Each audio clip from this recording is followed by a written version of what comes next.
invest in this program and you're going to get exponentially more out of it. You're going to know how to start your business. And within 6 months, you're going to be rolling, right? Like that's what we do. We have our core framework and everything. And it's like, it's a no brainer. And sometimes though, and for me, when I was first starting, that was a hard lesson for me to learn because you're like, well, what if it doesn't work, right? What if I try and it doesn't work?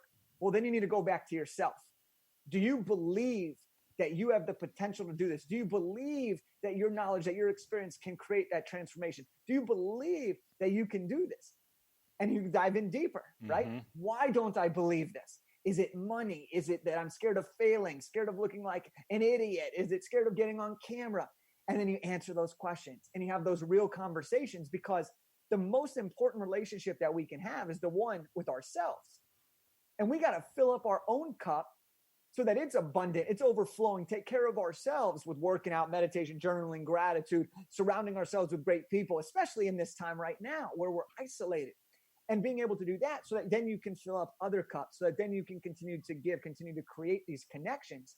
Because connections, we know, are the key indicator to long-term happiness. Absolutely. We know that connections are the key to building businesses. We know that connections are the key to having epic life experiences. These are all factual statements. Now we just have to produce the network and create the network, which anybody can do by taking a little bit of time every single day to invest in that. Yeah. Yeah. And I guess another way to describe network and connections is your relationships with people. And I think as a human, we're inherently willing to help others. And I think oftentimes we forget that. I mean, when you look at what's happening in society, I don't think what's portrayed right now is really who we are as people. I think we all really want to help one another, have good, clean, simple lives, raise our families, and be happy. And we've gotten away from that. And through networking and connecting and valuing relationships, I really think we can get back as a society, but also as individuals, we can succeed by having those positive relationships and wanting to help people. 100%. I mean, look, let me ask you a question. Have you ever been complimented and it totally changed your day? Absolutely. Have you ever been given an insult that was the only thing then you could think about for the rest of the day? Same deal, right?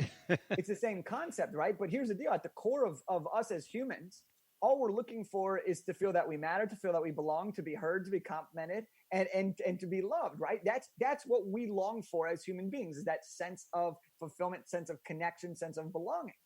Well, if we know that, then why don't we make it an effort more often as individuals to create that feeling in other people? Why don't we spend more time doing that? Because we also know that we're going to feel good as a result of that. Why is that something that isn't at the forefront of everything that we do every single day, right? You say 5 ways you can make money every day. What's one way you can impact one life every single day? It's by letting someone know that they matter. It's by telling someone that you appreciate them. It's by doing the little things that start to create the chain reactions in yourself and someone else that make the big difference in a community, in a society, and within ourselves. Yeah. And sometimes you have to get in the habit of doing that, and habits are hard to get into. What I've done in my own personal life, and I've been doing this for at least 10 years, a conscious effort, when I'm interacting with service industry people, whether you're at the grocery store or the bookstore, what have you, is making it a point when I interact with that person at the register that I'm the nicest, kindest person in front of them, ask them how their day is, say thank you, the whole bit, and really practice that act of being nice. Interesting quick story. I was at Walmart the other day buying some new bikes for my girls, and the person that helped me, you got masks on and everybody's rude, and she's like, everybody's in such a hurry, this and that. And I stopped her for a second. I said, hey, thank you for what you're doing. I said, why don't you take a 30-second breather? I'm going to pretend to ask you some questions for 30 seconds and reset your day and know that I care about what you're doing. Take this mini break in front of a customer. I pulled down my mask. I said, thank you for helping. And she just looked at me like, I can't believe you even care, So, look, we could go on, and I know we've got a pretty tight timeline here. Do you want to touch on your book real fast? And I know we've kind of been dancing around it a little bit. Sure. So my second book that came out, right, and we've been talking about these relationships and building them out, is called Elevate Your Network. Yeah. Which is all about how to build extraordinary relationships in life and business. And the reason that this book came to be was because I realized that all my success had been because of my relationships. Because I've realized that we're in the business of people. if you can't take care of your people, you ain't gonna have a business. Yeah. And in life, how I define success is to have the freedom to do what I want, when I want, with who I want. And the number one way for me to get there is by having the right relationships. When you have the right relationships and you build out the right techniques and the right strategies, one, you can advance your business, but you can also save time. You can advance your life, and you can have more memories. And that's when you start to see these things that you didn't know could exist. And there are things when I started to first build my network, I had a small network. I didn't have a ton of networks. I started to build my network, and I started meeting people, and I ended up on a private jet and a vacation that I would have never been on in my life if I didn't meet that one person. Yeah. Where I've had, story after story, and one of the things we touch upon in the book is it's 25 Kelf keys, 25 mini tips and techniques to implement. And one of the things that we talk about is you never know who you're talking to until you know.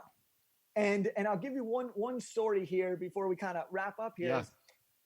And this is a classic story. I had a friend, she was interviewing, and I'm going to give you the super short version. Final round interview. She had already gone to two. It was her third one. She comes in, she's in the waiting room. She checks in with the receptionist. What do most people do when they're interviewing for a job? Well, they check in, they sit down, they cross their legs, they pull out their phone, they start swiping, they start texting, they start Instagramming, whatever. What she does in that time period is she asks the receptionist how she's doing. She addresses her by name, and the receptionist starts to have a great conversation with her. Okay?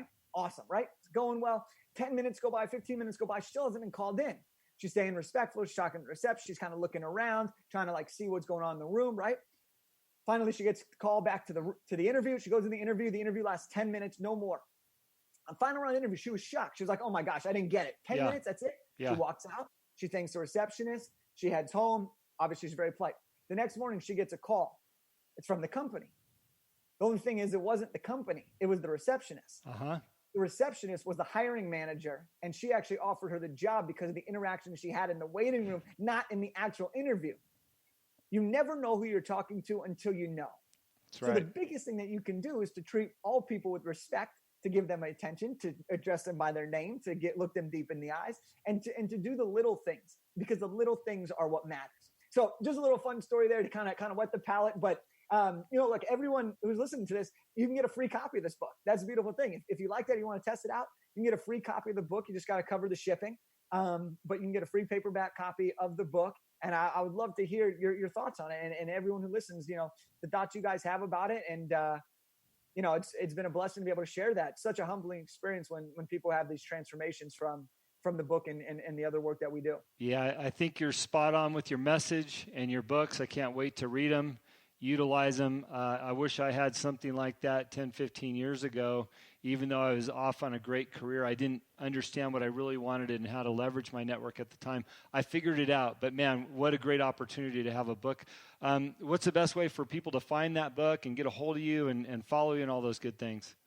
Yeah, the best way is on social media. Instagram is my go-to right now, at Jake Kelfer, just my first and last name. My website's jakekelfer.com. And on either of those, if you just go to the link in my bio or just go to the website, you can you can just click the link and get a free copy of Elevate Your Network. I love it. Jake, I do a midweek show called Live Life Driven, and I would love to just have you call in for 5 minutes and give us just a little bit more of that energy that you've got in the room and on this show, and stay in touch with us if you don't mind. Let's go. Bring it. I'm always in. Appreciate you. I love it. Love it. Thank you so much. Thank you for listening to today's show. It is my pleasure and honor to interview all of the guests that have been on the Answer is Yes podcast. If you have enjoyed the show, please go on iTunes and subscribe, give a rating, or simply tell a friend about the show. We also believe in the message of our guests and the positive influence of their stories. As my own mentor and coach, David Meltzer, has taught me, spend some time every day thinking and writing about the things in your own life that you have more than enough of. You will find out how blessed we really are. Please visit my website, livelifedriven.com, for the latest updates about me and what I'm doing.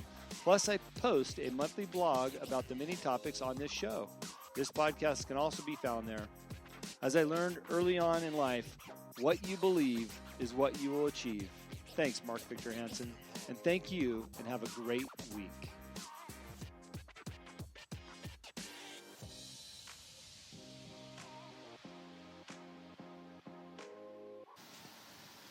This episode of The Answer is Yes brought to you by Baja Bound Insurance Services. Driving to Mexico?